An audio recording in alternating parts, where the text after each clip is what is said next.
Protecting the polar bear has long been the rallying cry of environmentalists. But the Inuit of northern Canada, whose livelihood partly depends on hunting the animals, insist that they are the ones who need protection from the environmentalists' quotas. The Inuit argue that limiting the number of bears they can kill threatens the very basis of their way of life. Our science editor Lawrence McGinty and his crew have reached Arviat in Canada to hear Inuit complaints as he sets out to find out the truth about polar bears. Inuit have been hunting with dogs for 4,000 years. Taking their dog sleds out onto sea ice to hunt polar bears is at the heart of their tradition and their whole life. We travelled with local hunters on their sleds, but not hunting. The Inuit of Arviat can't hunt bears this year because they've reached their quota of just 3 bears.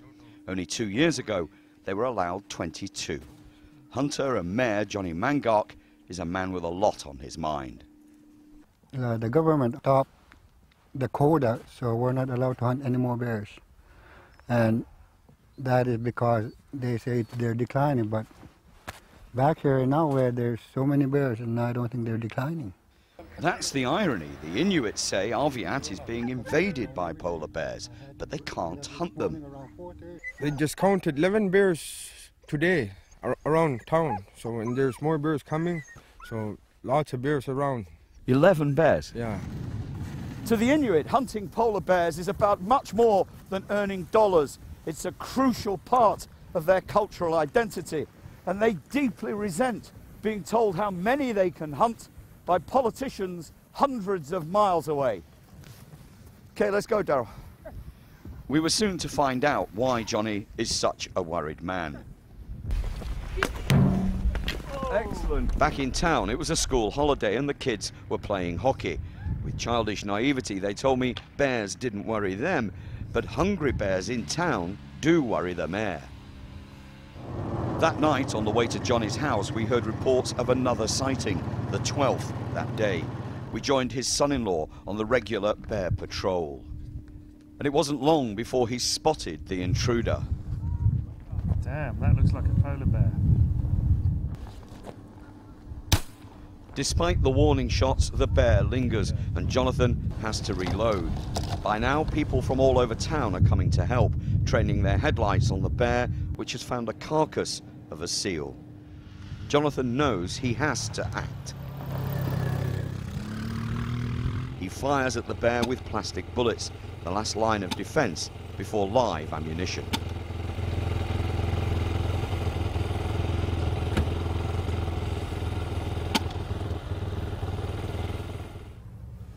Do you think you scared it off, Jonathan?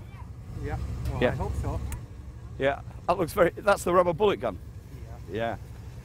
Well, after a cat and mouse game lasting about an hour, Jonathan finally had to resort to rubber bullets and hit the bear twice. That seems to have scared it off, but he's still out there somewhere.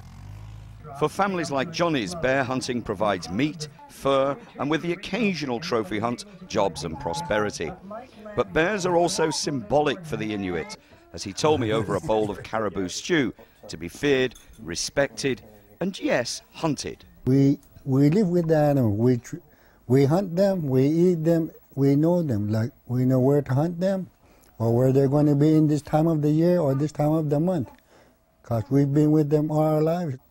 I would say they're not endangered. It's just that they weren't around when the scientists came over. Like when they did the survey, they weren't just around because animals are always moving. The stories told in the Inuit drum dances embody their age-old knowledge of their land and its animals. Trouble is, their world is changing so rapidly, their native wisdom may not be enough to counter the threat to the polar bear and to the Inuit themselves. Lawrence McGinty, News at 10, Arviat. Lawrence's investigation continues tomorrow. He follows the animals onto the ice at the start of the hunting season. The bears have gone and we're going after them. The buggy train is forming up and we're heading 30 miles east to Cape Churchill where the big bears are. The weather is pretty extreme, so find out if we make it tomorrow night. And you can keep up to date with Lawrence's journey on our website. The address is at the bottom of your screen now. You can read Lawrence's blogs too, see special videos he's made of the places he's visited, and you can see pictures taken by the team.